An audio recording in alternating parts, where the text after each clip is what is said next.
At my dad's second nuptials, my chest tag declared household staff. His bride sneered, "You're just service here. No seat, no food, no space." My brother chuckled, "Dinner is for kin." I stood proud, slipped off the kinship ring and declared, "So I'm not your family now." There. Grins evaporated, but that was just the prelude. Can you imagine standing in a grand ballroom, all eyes on your father, watching him toast his new marriage to 450 of the city's elite? And you're there, wearing the same black dress as the catering staff, your name tag not daughter, but housekeeper.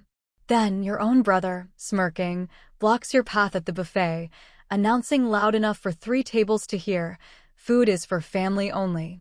What would you do? Walk away quietly or burn it all down? That night, that gut-wrenching humiliation at my father's wedding, it wasn't just a moment of shame. It was the spark that ignited the most calculated corporate takedown San Francisco had ever seen. While they were busy labeling me the help, I was secretly pulling the strings, already controlling 40% of their company through a web of shell corporations. While they denied me a seat at their family table, I was systematically preparing to take their seats in the boardroom. My name is Victoria Sterling. I'm 32 years old, and this is the story of how being called a housekeeper led to me putting my brother in handcuffs and my father in bankruptcy. Let me set the stage, paint you a picture of the Sterling Empire. Sterling Industries. A towering 45-story monument to my father's ego in downtown San Francisco. We're talking $280 million in assets, 1,200 employees across 3 states. And my father, Richard Sterling? Oh, he never missed an opportunity to remind everyone that he built it all from nothing. I, on the other hand, went a different route. Harvard MBA, distinction in 2016. I could have joined the family business, like my golden boy brother, Alexander. But I didn't. I built my own company, Nexus Advisory. By 2023, we were crushing it, handling corporate restructuring for mid-sized tech companies, pulling in $45 million in annual revenue. Not bad for what my father dismissively called Victoria's little hobby. The first real sign that my hobby would never be enough came at Thanksgiving dinner 2023. 23 family members gathered around the massive mahogany table in my father's Nob Hill mansion. Alexander, always the center of attention, was loudly bragging about closing a $50 million acquisition. My father, Richard, raised his glass, his eyes sweeping across the table, conveniently ignoring me. "At least Alexander gives me grandchildren and real value to the Sterling name," he announced, a cruel smile playing on his lips. Some people contribute to legacy. Others just exist on the periphery. The sting of those words. I felt them deep. He wasn't just talking about Alexander, he was talking about me. 2 days later, the email arrived. From Alexander, of course, with my father and Cassandra, his barely-a-year-old wife, CC'd. "Stop pretending your little consulting firm matters, Victoria. You're embarrassing yourself trying to compete with real corporate work. Maybe focus on finding a husband instead." A sick, cold feeling washed over me. What they didn't know. I'd already purchased 8% of Sterling Industries through my first shell company, Evergreen Holdings LLC. The shares came from a disgruntled board member my father had pushed out, Eleanor Blackwood. She was more than happy to sell to an anonymous investor who shared her vision for corporate accountability. "Your little hobby business doesn't compare to real corporate work," Richard had said 6 months earlier when I tried to propose a joint venture. He'd actually laughed, shuffling my presentation, which projected $30 million in savings for Sterling Industries, right into his trash bin without even opening it. Why would he listen to his disappointment of a daughter? The second blow landed in January 2024, completely by accident. I'd stopped by Sterling Industries to drop off a birthday gift for Margaret, my father's secretary. She was always kind to me, despite everything. While waiting in the executive conference room, my eyes landed on a folder, innocently left on the table. Sterling Estate Planning, Confidential. I shouldn't have looked, but a primal urge, a growing suspicion, compelled me. And there it was. The new will, dated January 15, 2024. Crystal clear. Alexander would inherit 100% of Sterling Industries shares, all real estate, the family trust, valued at $180 million. Cassandra, his wife, would get $30 million cash, the Napa Vineyard, the Tahoe home. Even Alexander's ex-wife got a mention, a $2 million education trust for their kids. And me? My name appeared once, and only once, under the heading, Disinheritance Clause. Victoria Sterling shall receive no portion of the estate as she has chosen to pursue interests contrary to the family's values and has failed to contribute meaningfully to the Sterling legacy. Failed to contribute meaningfully.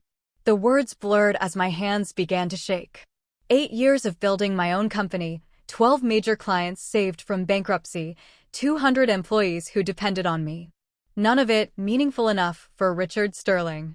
I carefully photographed every page, my phone a silent witness, before placing the folder back exactly as I'd found it. That evening, I sat in my Civic Heights apartment, staring at those photos on my laptop. Most people would have cried. Maybe confronted their father, demanded answers. Instead, I opened another browser tab and logged into my 7th shell company account. If I wasn't family enough to inherit, then I'd simply buy what was never going to be given. The market price for Sterling Industries shares had never looked more reasonable. By February 2024, the stakes had become impossibly clear. Sterling Industries was orchestrating a massive merger with Pinnacle Corporation, a $500 million deal that would reshape the entire West Coast logistics industry. The announcement was scheduled for March 18th at the annual shareholders' meeting. Alexander would become CEO of the combined entity, commanding a company worth nearly $1 billion. But here's what kept me awake at night. My company, Nexus Advisory, had 200 employees depending on their next paycheck. 3 of our largest clients, companies worth a combined $300 million, had Sterling Industries connections. One word from Richard or Alexander, and those contracts would evaporate. They'd already proven they could be vindictive. My father's former CFO, Thomas Brennan, had dared to start his own firm. Richard made sure he never got a single Fortune 500 client again. We'll make sure certain consultancies never work in this city again, Alexander had said at a Chamber of Commerce event, loud enough for me to hear from across the room. He'd been holding court with 5 CEOs, all of whom did business with both Sterling Industries and Nexus Advisory. The threat wasn't subtle. Then, February 28th, 11:47 p.m. My phone buzzed with an encrypted email from Marcus Coleman, Sterling Industries internal auditor. Subject: urgent. They're destroying evidence.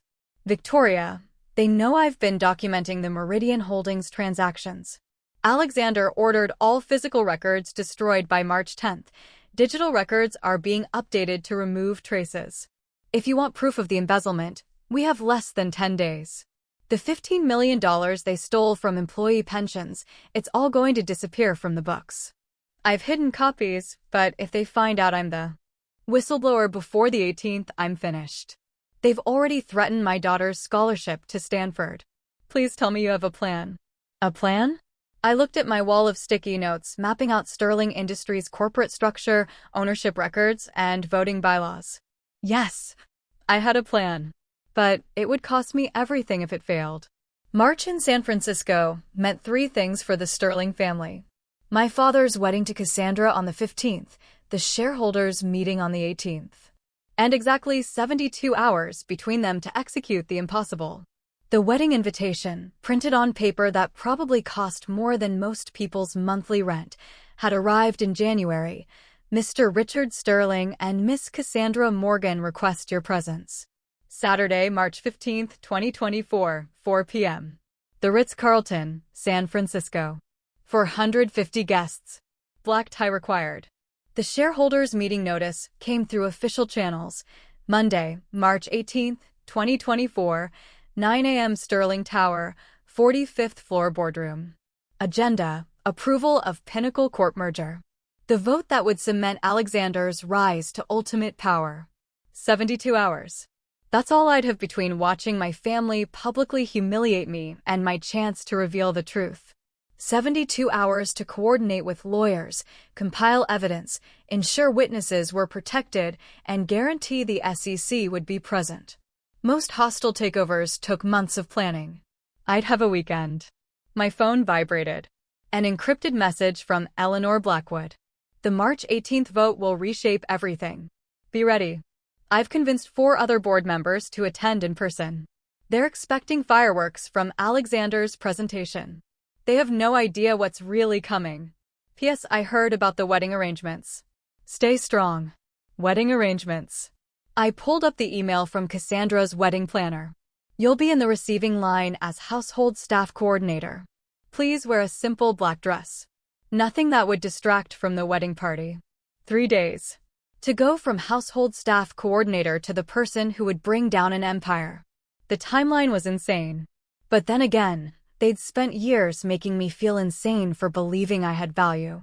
Time to prove them wrong. The dress fitting at Neiman Marcus should have been simple.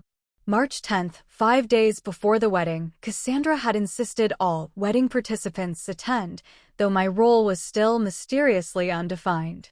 We don't need you in photos, Cassandra announced the moment I walked in, loud enough for the other bridesmaids to hear. You'll be managing the coat check. Much more suitable for your skill set. Alexander, lounging in a velvet chair, scrolling through his phone, barely looked up. Just wear something simple, like staff would. Nothing designer. It would look desperate on you anyway. The boutique fell silent. 6 bridesmaids, all Cassandra's sorority sisters, tried not to stare. The saleswoman's smile froze. Of course, I replied calmly, my voice steady, though my blood was boiling. I understand my place perfectly. Do you, though? Richard emerged from the men's fitting area, his new tuxedo impeccable. Because you keep showing up to family events, acting like you belong at the main table. Don't embarrass us with your presence, Victoria. Blend into the background, where you're comfortable.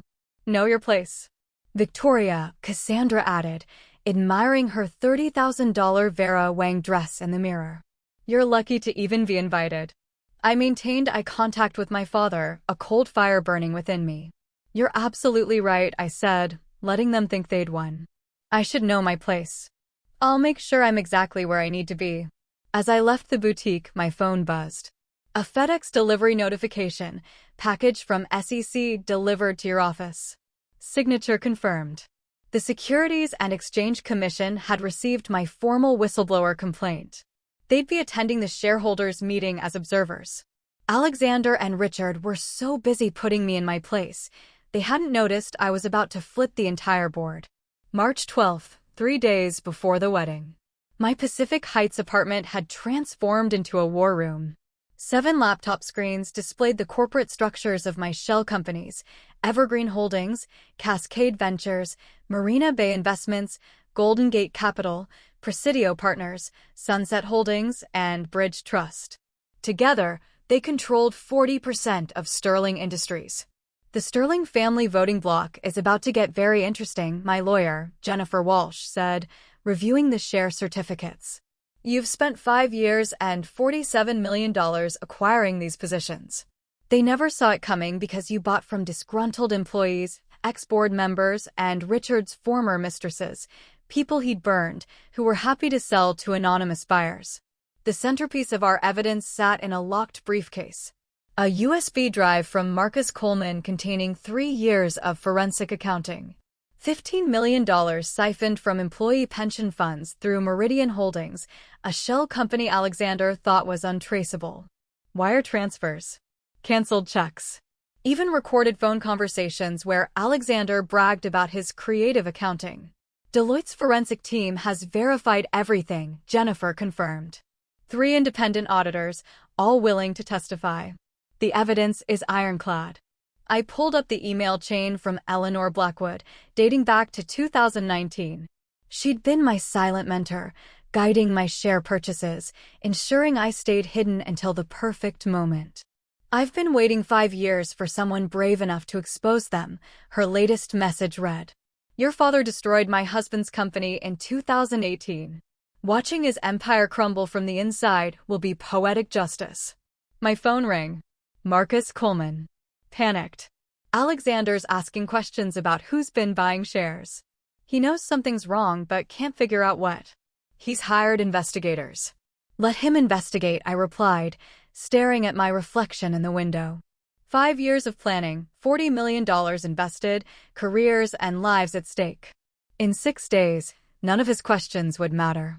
If you've ever been underestimated by your own family, now let me tell you about the wedding day that changed everything. Eleanor Blackwood was the kind of woman who could destroy you with a smile. 15% shareholder of Sterling Industries, widow of Richard's former business partner, and the only person who'd ever made my father visibly nervous. March 13th, she invited me for tea at the St. Francis Hotel. "Your father doesn't know I've been helping you buy shares," she said, stirring her Earl Grey with deliberate precision. 5 years ago, when he orchestrated my husband's bankruptcy, I swore I'd find the right person to take him down. "You're that person, Victoria." She slid a manila folder across the table. 3 years of email exchanges between Richard and Alexander, all forwarded from Sterling Industries' own servers. Timestamps intact. Metadata preserved. Discussions about handling board members who ask too many questions. Plans to dilute minority shareholders after the merger. "I've been collecting these since 2021, Eleanor explained. "Your father made one mistake. He kept me on the board to avoid a lawsuit. That gave me access to everything. Every dirty deal, every betrayal, every crime. Why didn't you act sooner?" I asked. "Because I needed someone with clean hands," she smiled, cold and satisfied. "Someone they'd underestimated so completely they'd never see the attack coming. Besides, revenge is a dish best served at a wedding reception, don't you think?" The email headers were damning. From Richard Sterling at sterlingindustries.com to Alexander Sterling at sterlingindustries.com. Subject: RE Pension Reallocation Strategy. Date stamps from the company's own exchange server. Impossible to fake. "Monday morning," Eleanor said, standing to leave. "When you walk into that boardroom, you won't be alone. I've spent 3 years turning board members against them. They just don't know it yet."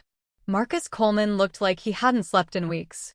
We met at a parking garage in Soma on March 14th, the night before the wedding.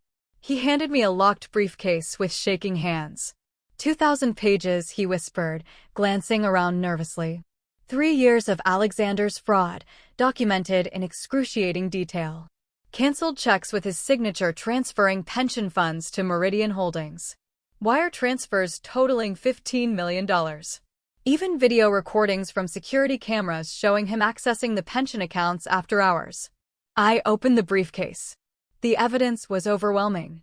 Each document had been notarized, backed up in 5 locations, including 2 safety deposit boxes and 3 cloud servers.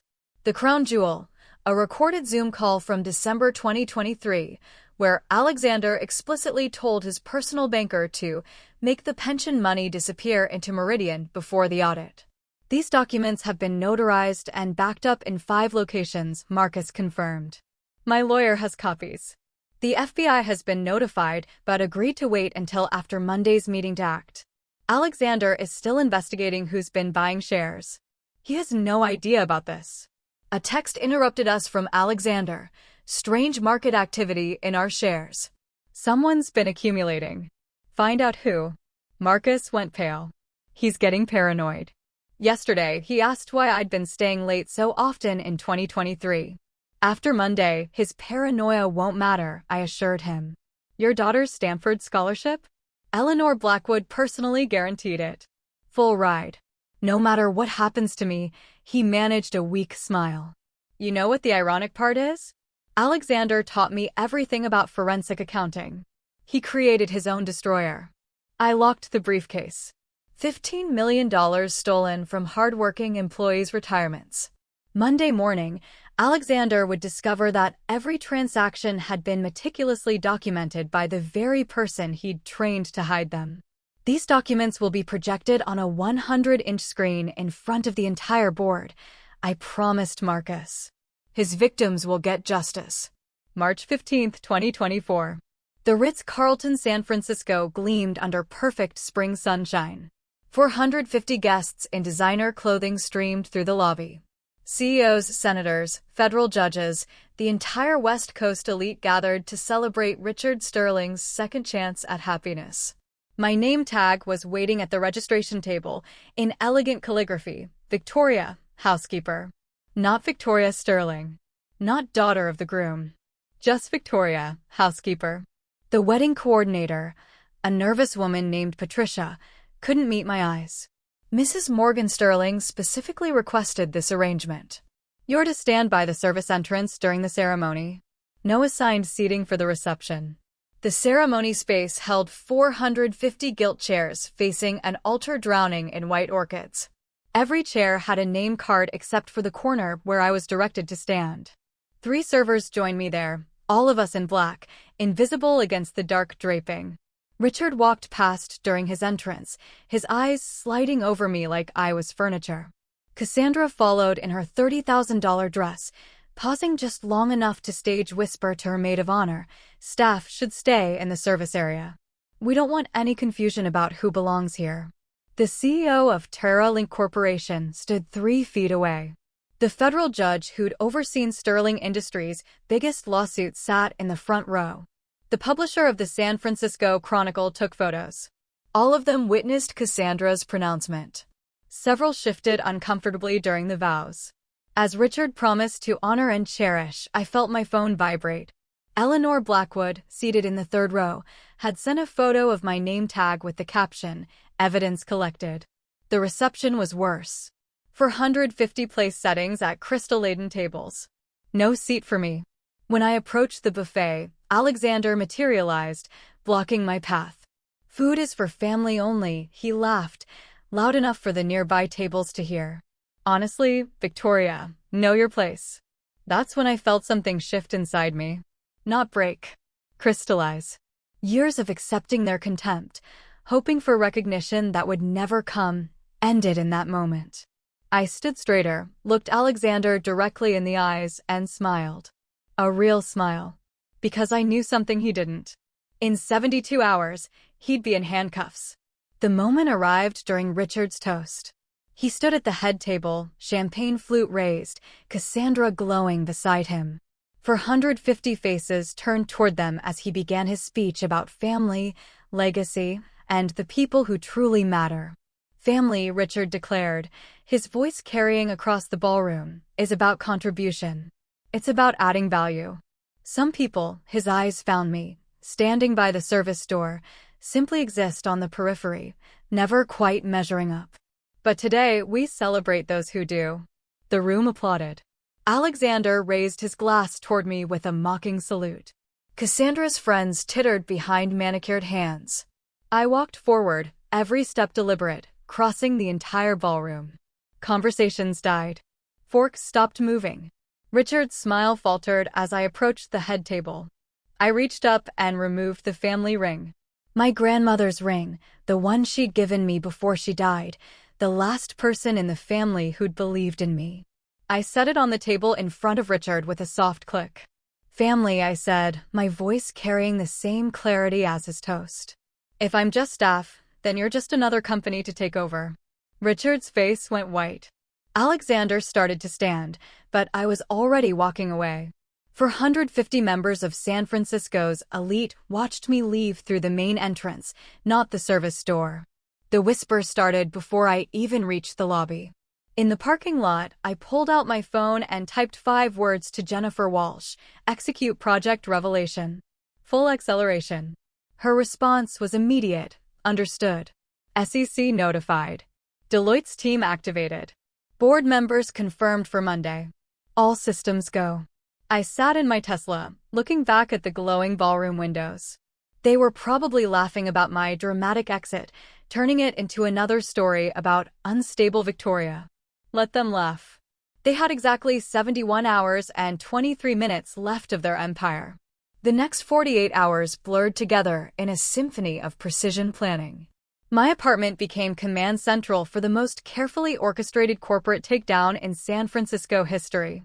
Saturday night through Monday dawn, Jennifer Walsh and her team of 12 lawyers worked in shifts preparing SEC filings, shareholder notifications, and cease and desist orders. Every document had to be perfect.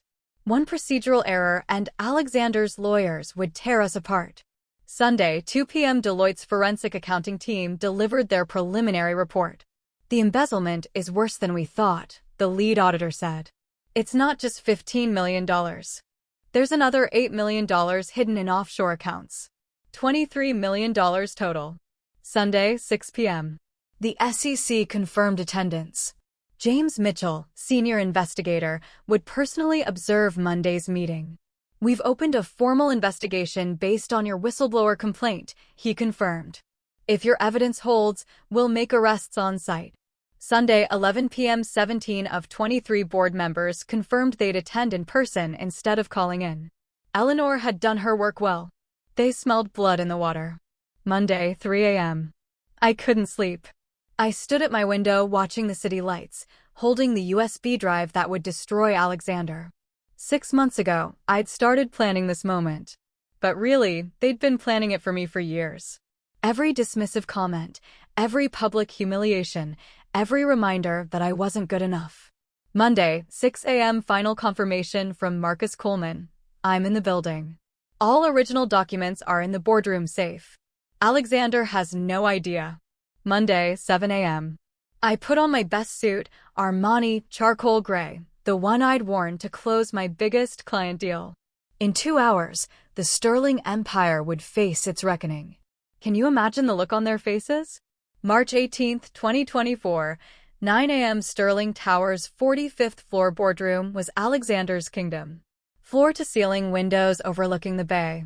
A mahogany table that cost more than most people's houses. And a 100-inch presentation screen where he was displaying his merger masterpiece. The Pinnacle acquisition will position us as the dominant force in West Coast logistics, Alexander proclaimed to the assembled board. 23 board members, 5 executive VPs, and a handful of assistants filled the room. Within 18 months, we'll control. The double doors opened. I walked in, flanked by 5 lawyers from Walsh and Associates, each carrying briefcases that might as well have been loaded weapons. The room fell silent. Alexander's laser pointer dropped from his hand, clattering on the marble floor. What the hell are you doing here? Richard stood up, his face already reddening. This is a closed session. Security. I'm here as the designated representative of 40% of Sterling Industries shareholders, I announced, Jennifer Walsh stepping forward with the documentation.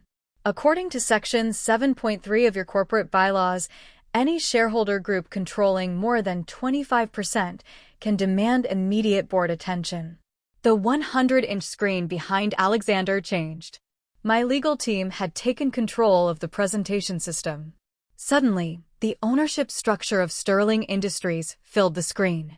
7 shell companies, all leading back to one name, Victoria Sterling. That's impossible. Alexander stammered. You don't have. Evergreen Holdings, 8%. I cut him off, my voice calm, but firm. Cascade Ventures, 7%. Marina Bay Investments, 6%. Should I continue? I moved to the center of the room, my heels clicking against the marble with metronomic precision. 40% total ownership. Accumulated over 5 years from shareholders who were tired of the Sterling family's mismanagement. Eleanor Blackwood stood up slowly, a satisfied smile playing at her lips. I motioned to pause the merger discussion and address this new stakeholder concern. Seconded, said Thomas Chin. No, Thomas Whitman. Another board member Eleanor had turned. Richard couldn't speak. He stood there, mouth opening and closing like a landed fish as his empire's control structure crumbled on the screen for everyone to see. But the best part? I wasn't done. Not even close. Good morning, board members, I said, taking my place at the presentation podium. I believe you know me as the housekeeper. Before we discuss the merger, I said, clicking to the next slide, the board needs to address a more pressing matter. $23 million missing from employee pension funds. The screen exploded with evidence. 47 slides of meticulously documented fraud. Canceled checks with Alexander's signature. Wire transfer confirmations to Meridian Holdings. Bank statements showing the systematic drainage of retirement accounts. This is fabricated.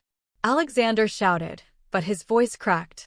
You can't just. Every document has been authenticated by 3 independent sources, Jennifer Walsh interrupted. Deloitte's forensic team spent 2 weeks verifying each transaction. Mr. Coleman from accounting can attest to their authenticity. Marcus stood up from his seat in the corner, holding original documents. I've been documenting this fraud for 3 years. Every transfer, every forged authorization, every deleted email. I have copies. The room erupted. Board members shouted questions. Richard slammed his fist on the table, but I kept clicking through slides, each one more damning than the last. Slide 23, an email from Alexander to his personal banker. Subject line, pension reallocation complete. Slide 31, security footage of Alexander accessing pension systems at 2 a.m. outside normal procedures. Slide 39, the smoking gun, a recorded Zoom call where Alexander explicitly discussed hiding the stolen funds. This is an illegal recording. Alexander protested. You can't use... Actually, James Mitchell stood up, his SEC badge gleaming. We can. I'm James Mitchell, Securities and Exchange Commission. We've been investigating Sterling Industries for 6 months based on Miss Sterling's whistleblower complaint. This evidence has been submitted to federal prosecutors. The color drained from Alexander's face as 2 FBI agents entered the boardroom. They'd been waiting in the hallway. Every document has been authenticated by 3 independent sources, I repeated, my voice steady as granite. The theft is undeniable. The evidence is overwhelming. And the consequences are inevitable. Richard finally found his voice. Victoria, you don't understand what you're doing. You're destroying your own family. No, I corrected him. I'm protecting 1,200 employees whose retirements you stole. Family doesn't do what you did. The FBI agents moved toward Alexander with practiced efficiency. Alexander Sterling, you're under arrest for embezzlement, wire fraud, and violation of ERISA pension regulations. Dad. Alexander looked desperately at Richard. Do something. But Richard couldn't even stand. He slumped in his chair as the agents cuffed his son in front of the entire board. The metallic click of handcuffs echoed through the silent boardroom. This is insane. Alexander struggled against the agents. It's a setup. She's lying. James Mitchell from the SEC pulled up his tablet. Mr. Sterling, we have your signed confession from December's recorded call. You explicitly stated, and I quote, make the pension money disappear into Meridian before the audit. Would you like to hear the recording? On the conference phone, Cassandra's voice crackled through. Richard, what's happening? The news is saying Alexander was arrested. Eleanor Blackwood stood up. I motion for an immediate vote of no confidence in Richard Sterling as CEO and chairman. Seconded, came from 4 board members simultaneously. The vote was swift and brutal. 18 for removal. 3 against. 2 abstaining. Richard Sterling, the man who'd built an empire, was stripped of his power in less than 60 seconds. Furthermore, Eleanor continued, I nominate Victoria Sterling for an independent board seat, effective immediately. This time, the vote was 18-5 in favor. Trading had been halted 20 minutes ago when news of the FBI's presence hit the wire. Sterling Industries stock was in freefall. The merger with Pinnacle was dead. Everything Richard and Alexander had worked toward for the past year evaporated in the span of a single morning. The housekeeper motion passes, Eleanor announced with undisguised satisfaction. Meeting adjourned. As the FBI led Alexander out, he turned back one last time. You destroyed us, your own family. No, I replied, gathering my papers with steady hands. You destroyed yourselves. I just made sure everyone could see it. Richard remained frozen in his chair as board members filed out, most avoiding eye contact with him. His empire, his legacy, his carefully crafted reputation, all of it lay in ruins around him. The housekeeper had cleaned house. The legal dominoes fell fast and hard. Within 3 hours of Alexander's arrest, federal prosecutors unsealed a 47-count indictment, securities fraud, embezzlement, money laundering, conspiracy, and violation of pension protection laws. Each charge carrying potential decades in prison. Alexander Sterling faces a minimum of 15 years if convicted on even half these counts, the lead prosecutor announced at an impromptu press conference outside Sterling Tower. This represents one of the largest pension fraud cases in California history. Sterling Industries faced its own reckoning. The SEC imposed an immediate $75 million fine for failure to maintain proper oversight. The Department of Labor launched a separate investigation. 3 class action lawsuits were filed before markets closed, seeking damages exceeding $200 million. But I wasn't interested in revenge theater. That afternoon, I sat with Jennifer Walsh and Sterling Industries' interim CEO to structure the solution. Every penny stolen from the pension fund will be restored, I stated. Full restitution, plus interest. Paid from the company reserves and Alexander's frozen assets. That's nearly $30 million with penalties and interest, the interim CEO protested. Then Sterling Industries better find it, I replied. Those employees worked their entire careers for that money. Richard, stripped of his titles, but still a shareholder, had to watch as his personal assets were frozen pending investigation. The Nob Hill mansion, the yacht, the art collection, all potentially subject to seizure if he was found complicit. By 5 p.m., the pension fund had received its first emergency restoration payment of $10 million. The remaining amount would be paid within 90 days, supervised by federal monitors.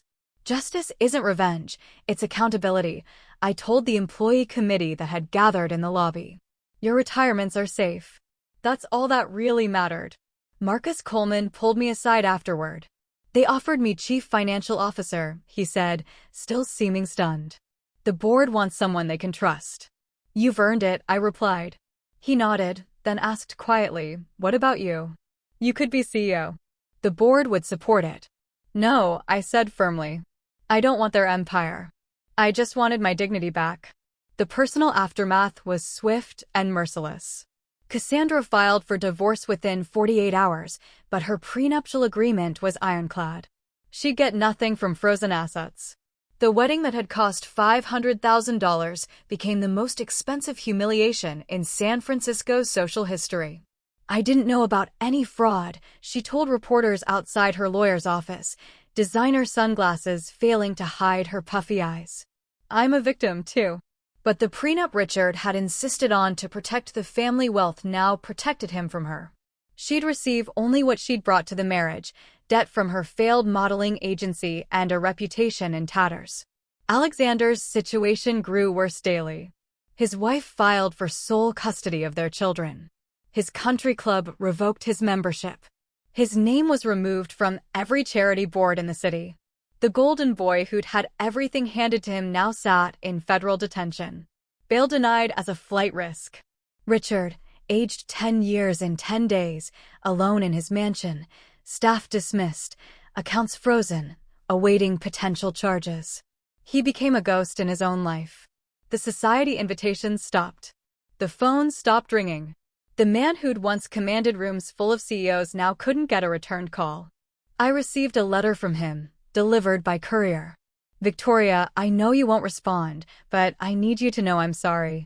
I see now what I refused to see before. You were the only one with real strength, real intelligence, real integrity. I was so blinded by my own prejudices that I pushed away the only child who truly inherited my business acumen. I don't ask for forgiveness. I just wanted you to know. I'm alone. I've lost everything. And I finally understand what I threw away. I filed it with my lawyer unanswered. Apologies without change are just manipulation.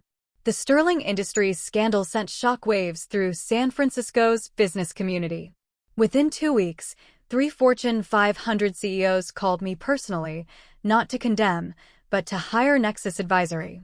If you could uncover that level of fraud at Sterling, the CEO of Bayside Technology said, imagine what you could find in our inefficiencies. We need that kind of forensic insight. Nexus Advisory's second quarter revenues exploded from $45 million to $135 million annually. We hired 50 new consultants to handle the influx of clients wanting Sterling-level audits. The woman they dismissed as running a hobby business now commanded higher fees than McKinsey. The ripple effects continued. 12 other corporations announced emergency audits of their pension funds. The SEC launched Operation Integrity, investigating financial controls at 15 major firms. Corporate boards across the country suddenly became very interested in their whistleblower protections. Harvard Business School called. They wanted to make the Sterling Industries take down a case study in corporate governance and stakeholder activism. It's the perfect example of how overlooked stakeholders can legally reclaim power, the dean explained. Your methodical approach over 5 years, it's brilliant. Marcus Coleman transformed Sterling Industries' financial operations. Under his leadership, employee morale soared. The company implemented the strictest financial controls in the industry. Stock prices, after the initial crash, began recovering as investors recognized the company was finally being run ethically.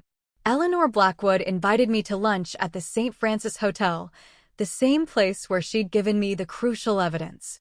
You've done something remarkable, she said. Not just the takedown. Anyone with money could have done that. But you did it without becoming them. You kept your integrity.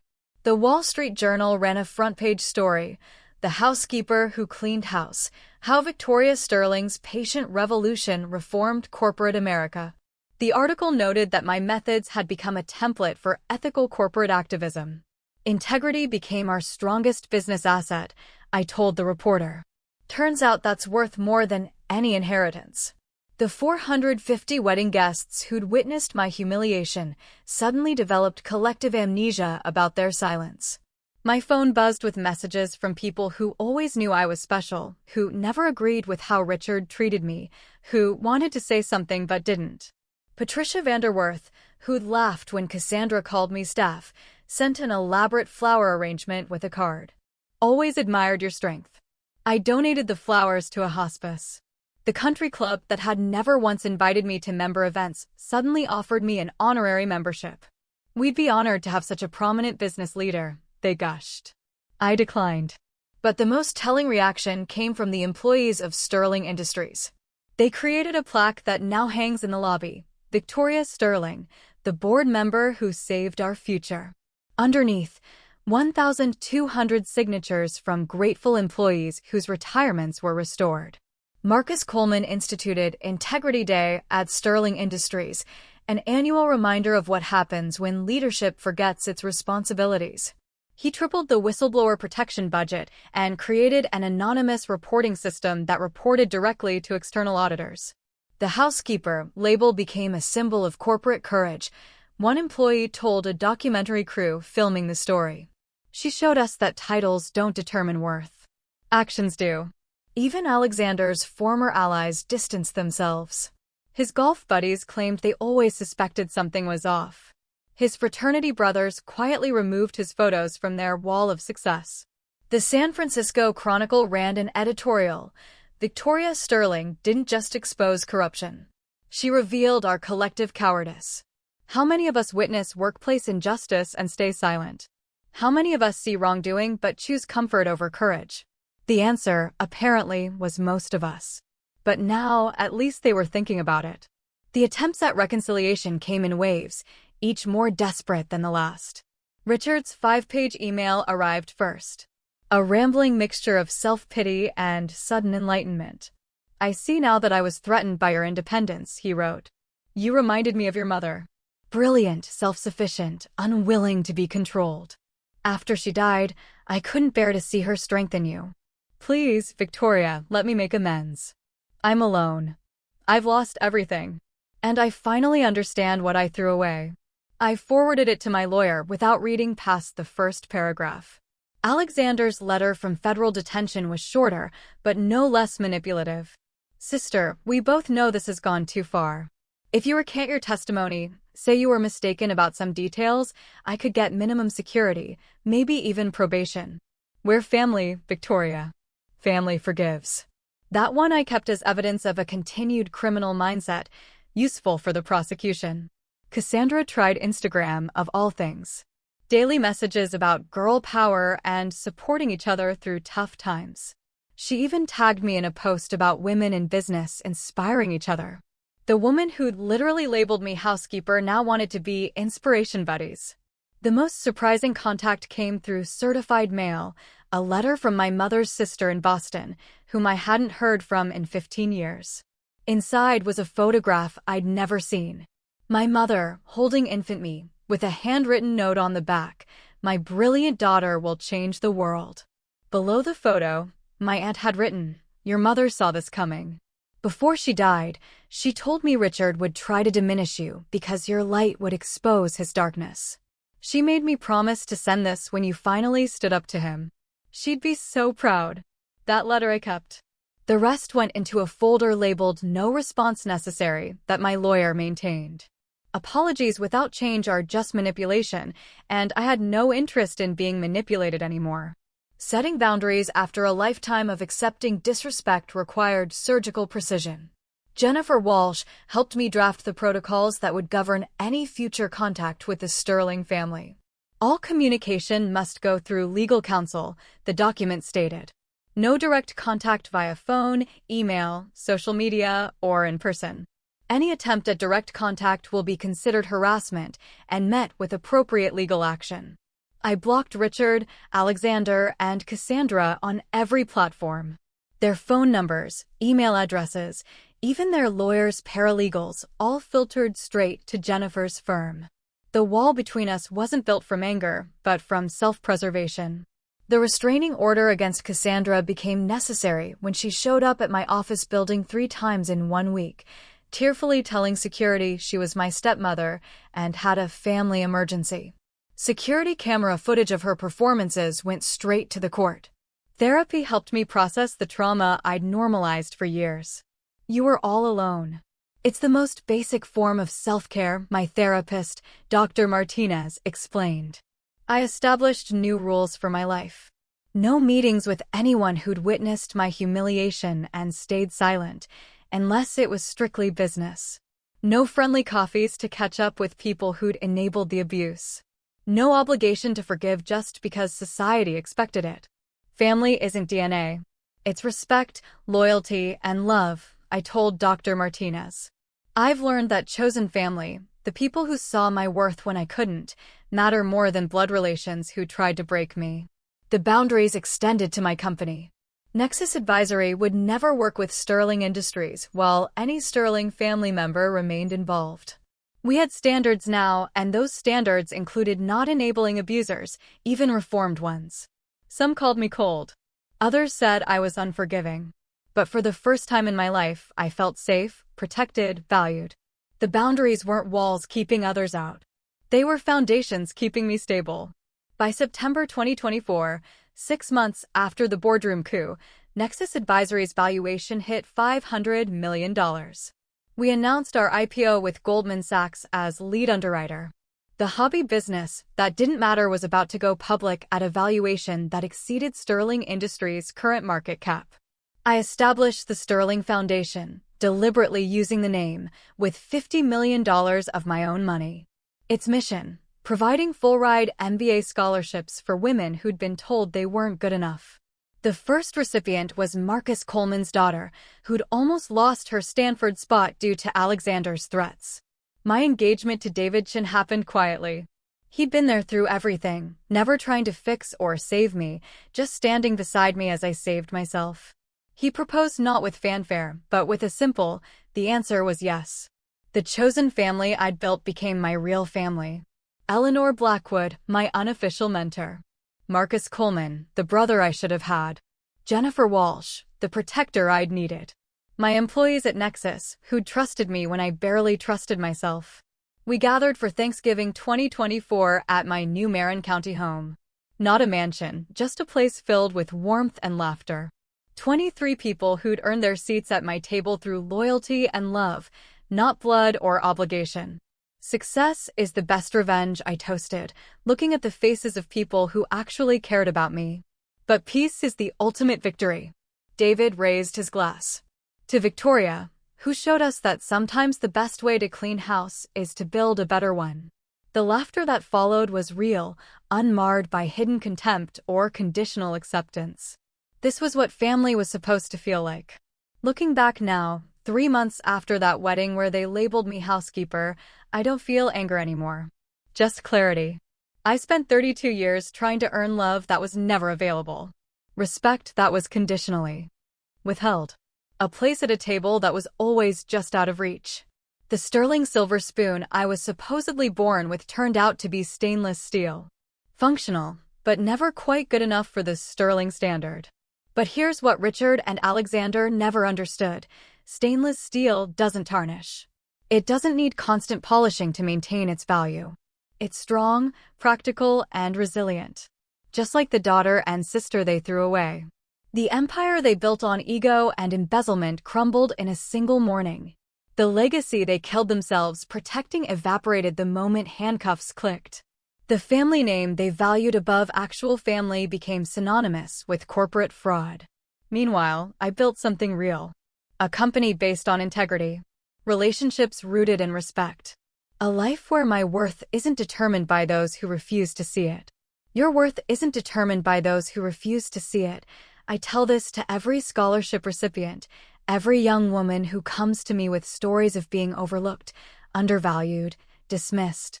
Your worth exists whether they acknowledge it or not. The family ring I returned to Richard that day? He tried to send it back through his lawyer, claiming it was rightfully mine as the eldest daughter. I had it auctioned for charity. It raised $30,000 for a women's shelter. That ring had been in the Sterling family for 4 generations, but it took leaving the family to finally do some good. I'm Victoria Sterling. I'm the housekeeper who cleaned house. And I've never been more proud of my name. Not because of who gave it to me, but because of what I made it mean. Tell me, what would you have done in my place? Have you ever had to fight for your worth against those who tried to diminish you? I really want to know what you think.